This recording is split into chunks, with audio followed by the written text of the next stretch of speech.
Welcome, welcome, welcome. It's that time again for another episode of On the Way Home. I love our little intro. It reminds me of like high school drumming bands, that kind of slow drum beat as we get into it. Listen, thank you so much for joining us. Each week, we are so fortunate at On the Way Home to just have brilliant guests sharing really impactful information. And today will not disappoint, I guarantee. We have a three-timer guest back today. This is his third time back because he and his team are always doing impactful and just brilliant work. So great to talk about the challenges, the solutions, things they're doing. But before I get to our amazing guests, I would be remiss to not mention that this podcast is brought to you by the good folks at Blue Door, where I have the good fortune of being a member of that team organization up in York region across 9 municipalities, a little bit into Durham too, a little bit into Peel, that is doing work housing people daily, wrapping supports around them, supporting our most vulnerable, making sure they have access to health care, and providing meaningful and well-paid employment through our construction social enterprise construct. And we partner on this podcast with the Canadian Alliance to End Homelessness. They're doing incredible work across this country. Listen, you want to become a Built for Zero community? And if you do, go to caeh.ca, check out the work they're doing, reach out to them. I'm sure they'd be happy to come into your community and tell you all about that. Beyond that, they're doing so many other amazing things. So check out their website, see how you can get involved, see how you can make impactful change happen. All right, onwards we go with today's guest. Today I have with me Neil Hetherington from the Daily Bread Food Bank. Now, Neil's been on the podcast a couple times. He has an amazing background. He actually came from the private sector, and we're going to talk a little bit about that to become CEO of Habitat for Humanity and the youngest CEO. We're gonna prod a little there, but I have to tell you, Neil, for this podcast, he got really dressed up. He thought it was formal. So no, all kidding aside, Neil did not know it was video as well. So he is wearing his hoodie that he told me he was just out walking his dog, living the healthy life. But I told Neil, that's not what we're here for. We're here to discuss the big issues. It's not about appearances. Neil, welcome to the show.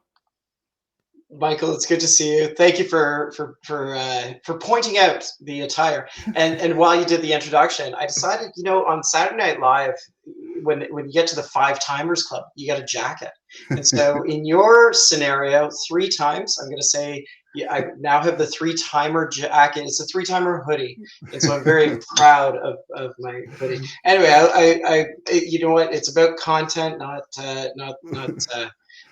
what we're wearing. So anyway, I apologize to my mom for this podcast.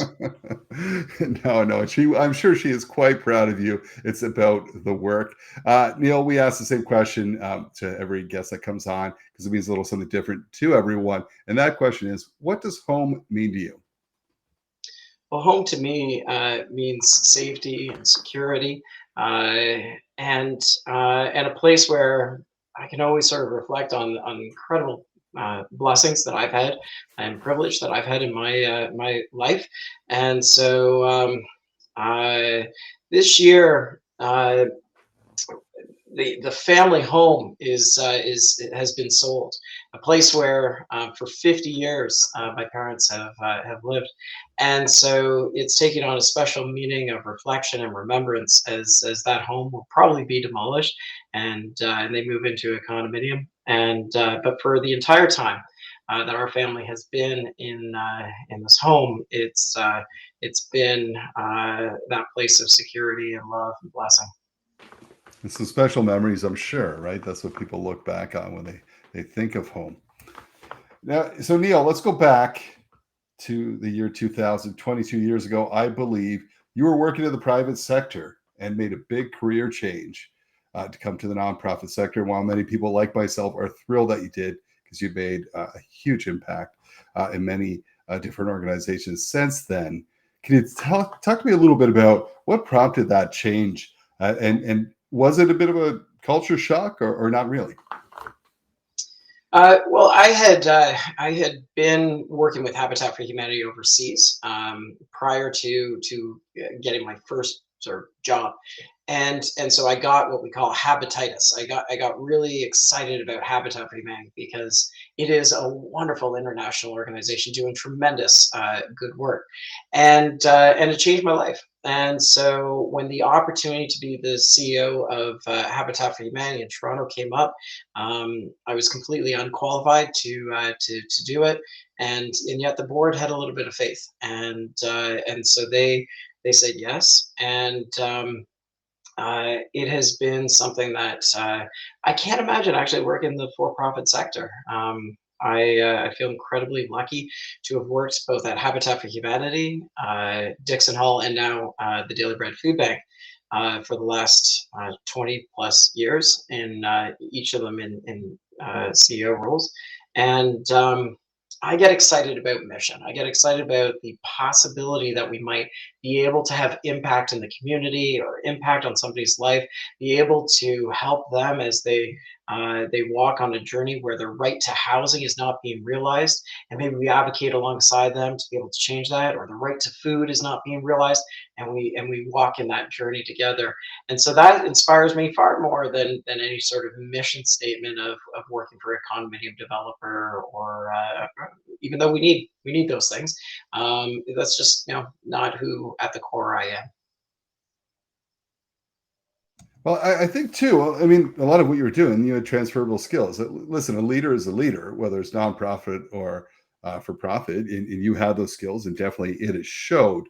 I want to go to a few years back in 2018. I remember you were loving the work at Dixon Hall. It's this great organization. It continues to be doing impactful, meaningful work. But when the job of the Daily Food Bank came out, you said this was my dream job, and I had to take the jump. Talk to me a little bit about that. How's that, that process, the job, how's it been? Well, I mean, to be clear, Dixon Hall was also a dream job. There's lots of great opportunities in the nonprofit sector. The In 2018, when the position became available, and there was a call made to ask whether or not that was something that I'd like to put my name forward for consideration on. The reason that I was attracted to Daily Bread was because it was providing immediate service now today to somebody that needs it. But as important, it was looking upstream when it comes to poverty.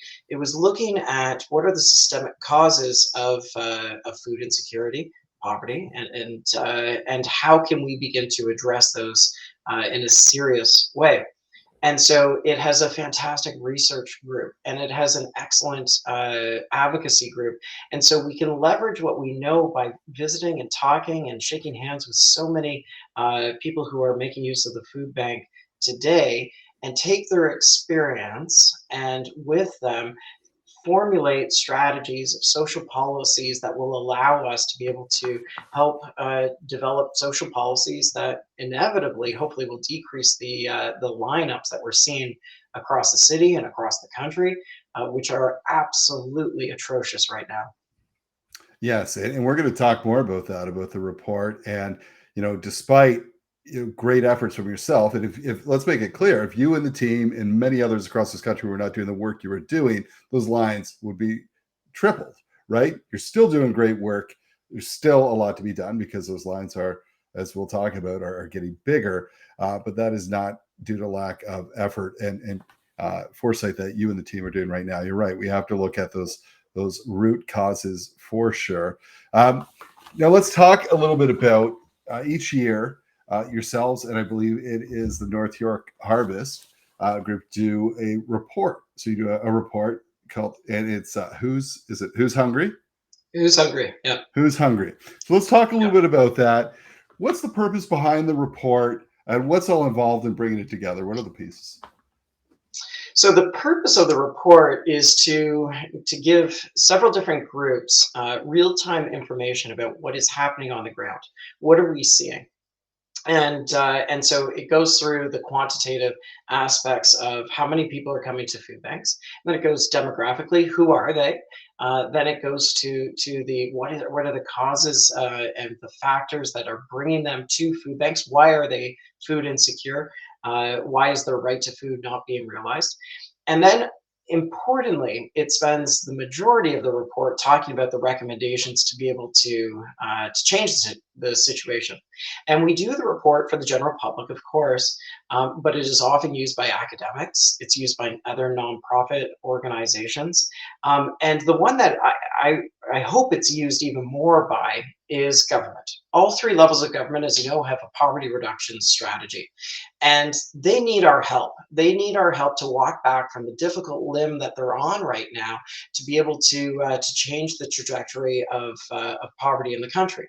We made a commitment in this country to reduce poverty by 50% by 2030, and it seems like we're not going to get there.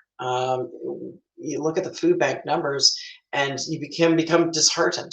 In Toronto, we were seeing about 50,000, 60,000, sorry, 60,000 client visits per month before the pandemic. Then the pandemic hit, and the lineups increased dramatically quickly. People in the city did not have the fortitude to be able to, and to be able to economic fortitude to be able to deal with the acute shock of the pandemic, and so our lineups increased, and our food bank visits doubled. They went from 60,000 to 120,000. And then you have another shock to the system, inflation that happens this beginning in sort of January, February of this year, 11.5% for food, and suddenly those lineups went from 120,000 to 190,000 this past month. So we have seen, regrettably, a tripling of the number of people who need to make use of food banks on a monthly basis. And I think you were kind in your offering that, without the daily bread, that would have been even worse. I am even more committed and more resolved to be able to advocate for change.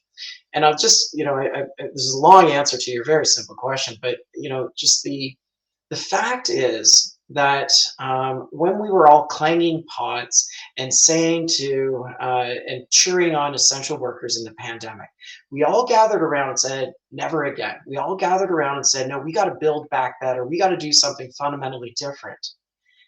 And Michael, we haven't. And this latest change, this latest increase of 30% in food bank usage says that we have not done it. We have not been able to change the social policies that will be able to develop a strong and more cohesive fabric that results in fewer people being food insecure. And so podcasts like this, I think, are very important, and to be able to spread that word and hopefully convince everybody to take action.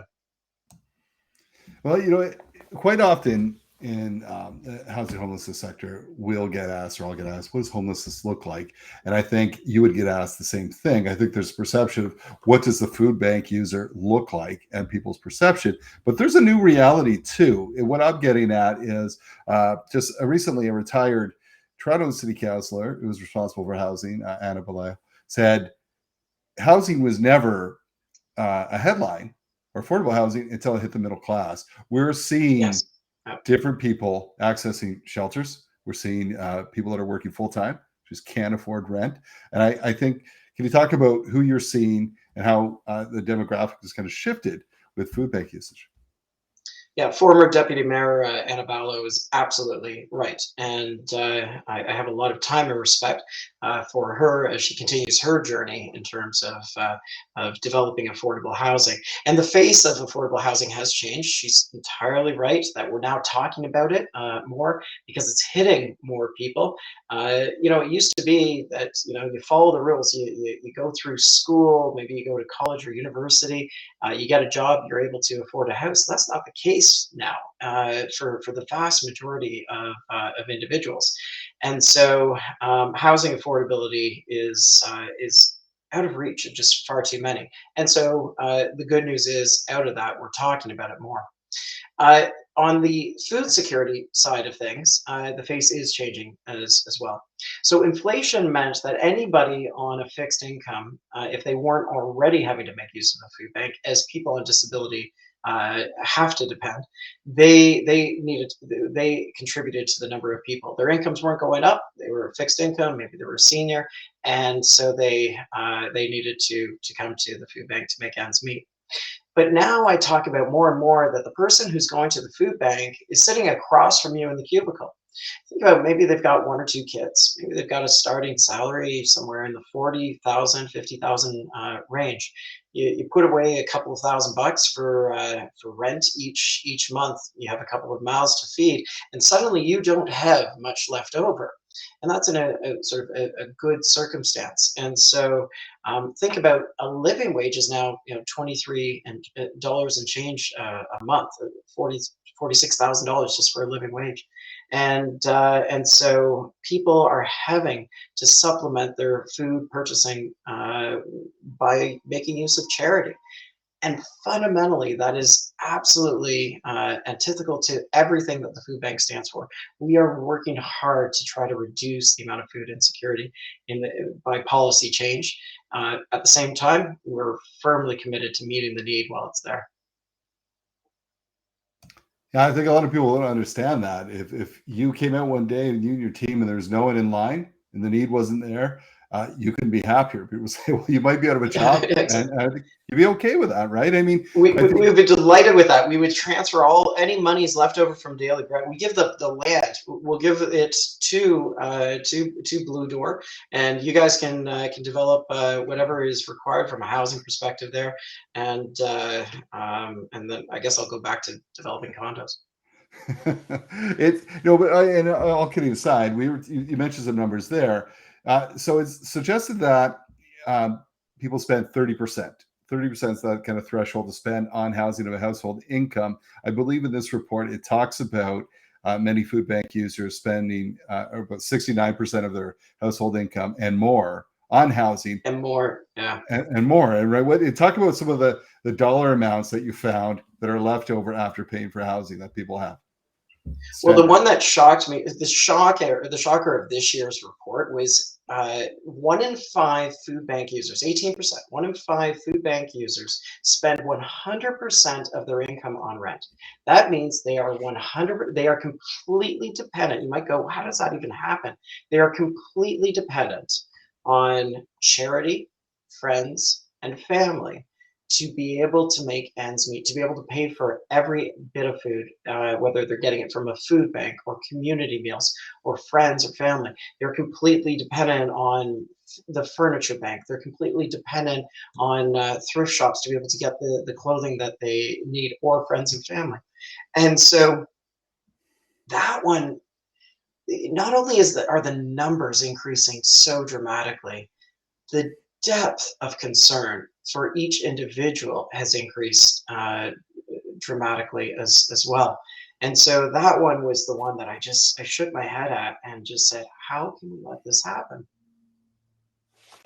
Yeah, man. I mean, that's staggering and sad and unnecessary, right? I mean, and let's dive a little more into. You have said often, hey, more food banks. It's like for us, more shelters are not necessarily the answer to ending homelessness. More food banks are not necessarily the answer to helping people through. Talk a little bit about what has to change. Hmm. Well, there's three fundamental things, and the first one you're doing every single day. It's the development of decent, affordable housing, making sure that we've got affordable housing scattered throughout the country, that people will have access to.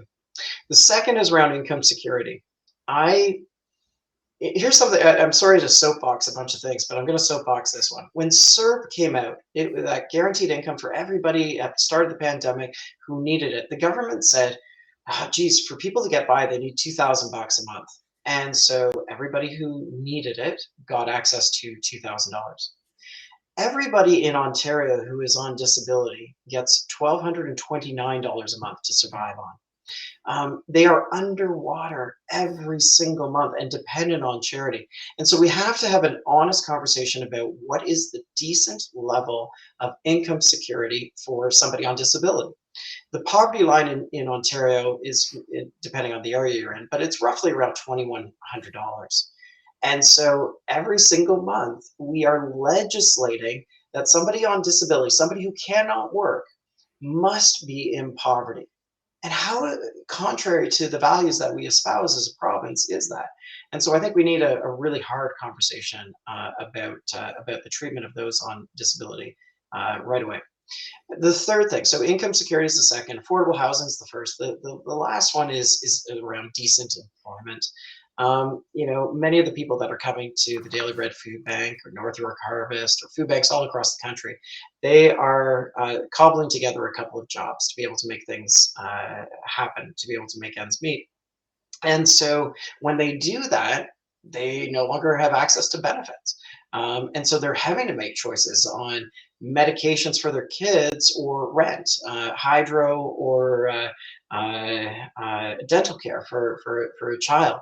And so when it comes to decent employment, if we are going to continue down this route of individuals having to put together multiple jobs without benefits, then I think we need an honest conversation about universal pharmacare and dental care, because it's also good for the economy to be able to get people out, just as it was good for the economy to be able to provide 10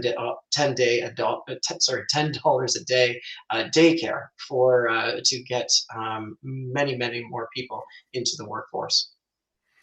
Yeah, I agree with all those things. I'll tell you a few things too around that. When you talk about, I think for a long time, Blue Door and others, when we tackle the employment challenge, we were actually setting people up for failure. And here's why: we were putting people in jobs that didn't have a lot of meaning, that didn't pay a living wage, that had terrible hours and no benefits, and so we set Yeah, them up for yet another failure on a long list of where I need to break this cycle of failure, and we're setting them up for another failure. And that's what we look at programs like we've done with Blue Door's construct, the construction social enterprise.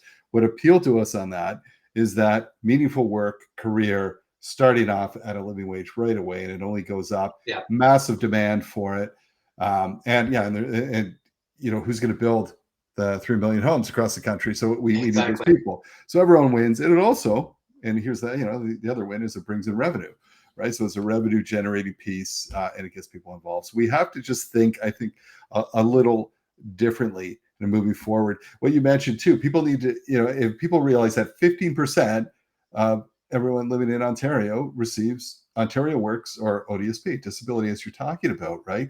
Those numbers, that amount you mentioned, is lower than it was in 1995, right? It has never Mhm. caught up from that 21% cut that happened back then.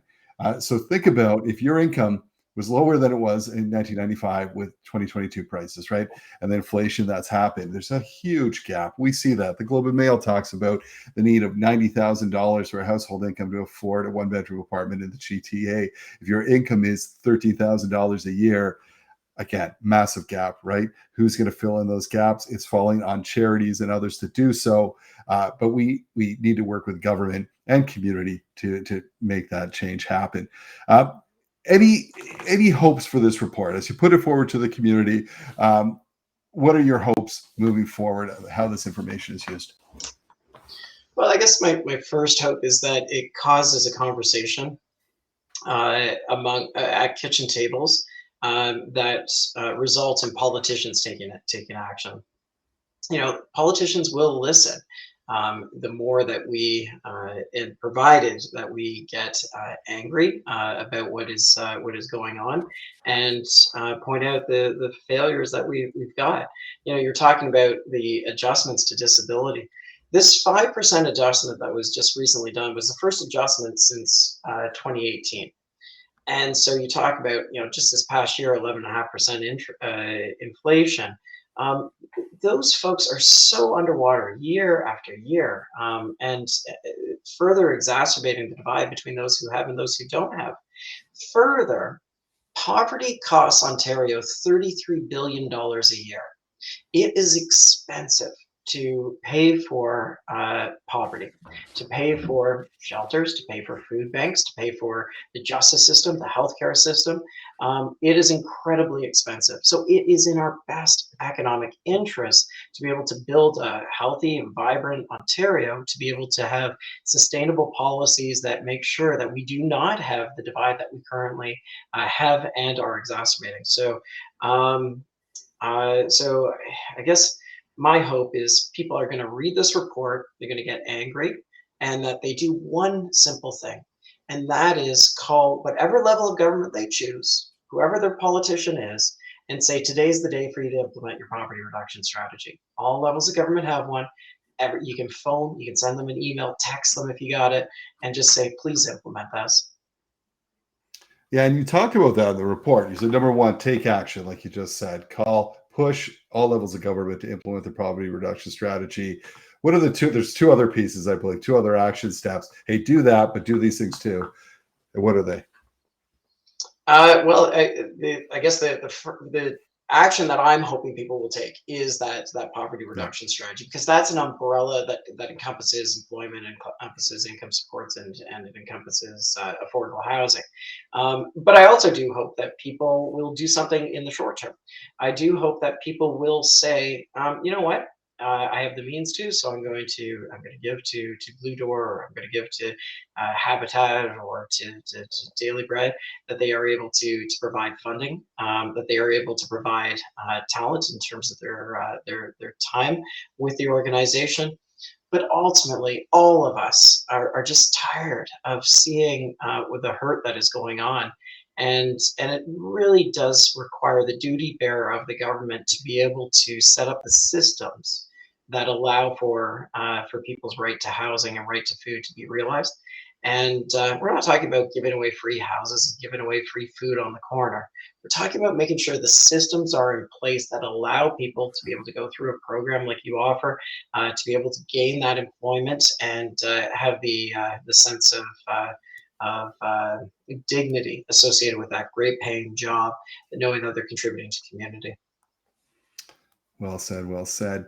Quite often, or not often enough, because of I'm not at the office every day, but a few weeks back I was in. And I saw two different things. I had two different conversations. First of all, usually no one knows who the heck I am, right? But one of the clients, he knew. He's like, "Hey, man, how's it going?" And then we had opened a new transitional housing spot, and he was really proud of his new room, which was really cool. And he said, "I've been in every Blue Door facility. I've spent time as in the family one, in the men's one." And he goes, "In fact, I was one of the first guys in Porter Place." Now, so to put that into to really realize what he's saying, that opened in 1989. So this means 30 years. So all I could think is, we failed this man, right? We failed him. The uh, our policies, our structure, everything has failed this individual, right? And that drives me. It's just not acceptable. And then the same day, after reeling from that, and he was on his way, hopefully finally being housed. Everyone's journey is a little different. I walked into Porter Place, man, and one of the people said, "Hey, Mike, how's it going, man?" And I looked, and he had a mask on, and I looked, oh, I'm like, oh, and I recognized him from my days at 360 Kids. What bothered me is he has now made the jump from youth homelessness to adult homelessness. He has escaped the system. So again, like, this is why we need to do this. If we don't take the preventative measures here you talked about and have to be done, if we don't have great healthcare, housing, employment, we don't have these conversations, this is what happens. This is a lifelong life of suffering, being in and out of shelters, in food bank lines, pushing forwards. That's what drives me. I'm sure you have similar conversations with individuals that you chat with at Daily Bread. Absolutely. And there are the conversations that happen with an individual on a weekly basis, and have for the last 5 years. And that saddens me. And I would like to get to the point where, I see them on the street and I say hello, versus seeing them at the food bank. Then you have the cases where the individual wasn't there next the following week. And you cleave to the hope that that's because they were able to get that permanent affordable housing, that they got maybe a grant and moved from a streets to homes kind of program, that they went into rapid housing, and you kind of hold on to that. Or maybe they partnered up with a family member and were able to be reunited and go back home. And so you hoped on that. You hope maybe that there was a job that paid beyond minimum wage, that provided a living wage, and they didn't need Daily Bread. I have seen it, and I Appreciate it very much. I've received the ones that have been really meaningful to me. I haven't. It's only probably a handful that I've had in the past 5 years, but I have received notes from people that I don't know. Notes where the person said, "I was a food bank client, and please find and close $20 because I've moved on. I don't need the food bank anymore. I know it meant something to somebody else." And those you gotta hold on to and relish those kinds of notes. As I said, they don't happen very often, but when they do, it's a source of fuel that will continue to burn for each of us on the staff and the volunteers to keep on doing what we need to do. I I hold on to the expression of Brian Stevenson pretty firmly, where he talks about poverty. And what he says is the opposite of poverty is not wealth, but justice. And it just seems to me that we have the opportunity to spread justice, not only by what we are doing in interactions at shelters and at affordable housing, at food banks for the moment and for the day, but we have the opportunity to spread justice on a more systemic basis when we advocate. Well said. Well said. So if people want to check out the report, read the report, where can they go? Just Google "Who's Hungry 2022." We have both the report, which is fairly lengthy. It's academic. It's well written by Diane Dyson at Daily Bread and her team, and so they can read the full report. They can also read the Coles Notes version and in the summary. I'm sure many of your audience have no idea what I'm talking about on Coles Notes, but for some, they'll remember those. And I needed them. And there's also a video there, and it explains some of the startling statistics. But I hope in each of the forums that people read that they get to that end part, which is the let's take action together. Let's take action. Yeah, yeah. It's not another report to sit on the shelf. This is action driven. And you have a podcast. Daily Bread is a podcast itself. So let's give that podcast a plug. What's it all about? Where can people listen? Yeah. So we've had 2 seasons, and credit where credit is due. It was because of you, Michael, that we said, "Wait a second, shouldn't we be doing something when it comes to food insecurity across the country?" And so we put together 2 seasons, 10 episodes each, 10 to 12 episodes each, called the 2030 Project. And the 2030 project is 2030 is that year where we're decreasing poverty in theory by 50%. So are we on track? How are we getting there? Is a guaranteed income the way to go? Like a basic income, is that sort of the silver bullet that will solve these challenges? Those are what the podcast dives into from a social policy perspective. And so if you need to click another podcast following this one, I'd encourage people to head over to what Dave Trafford has put together. Very, very cool. Lastly, people want to give, be part of the solution. If they want to donate, where can they go? I hope people will consider making a donation to wherever their local food bank is. If they're in Toronto, dailybread.ca or North York Harvest. But contributing to what will relieve the pain now and provide for a brighter future moving forward for all is my hope. That as a poll came out yesterday, 47% of Canadians said this holiday they would be delighted if somebody made a donation in their name rather than providing them a gift. And I just thought that with philanthropic generosity of spirit around the holiday season was wonderful to read that Angus Reid poll. And so hopefully people this time of year will consider making that if they're able. Yeah, let's be honest. I think if you right now reading the news is very depressing, but seeing a poll like that gives us hope, and that's great. That Yeah. we don't listen. I truly believe that most Canadians are good, solid, decent, hardworking, generous people, and once they understand, they want to take action. It's a little bit on us and others. That's why we do this podcast, to create that awareness and education. Because yes, government plays a part, but man, so does community, and community needs to step up. So we're not next year when I have you on. Let's hope that we're not talking about another increase, but that things have scaled back. We remain. I would love that. Neil, thank you so much for your leadership in this sector, for all you do, and for your time today. So appreciate it. Thanks, Michael. Man, I love having Neil on here. So well spoken. If you get the chance, check out their website. Neil does a lot of little videos They're excellent, to the point, and just well done. Really, it's about messaging, it's about communication, it's about creating the conversation on how this ends. And Neil and his team do a great job of that. Well, that is it for today's podcast. I guarantee this one thing, that we will have another amazing guest next week when we see you on the way home.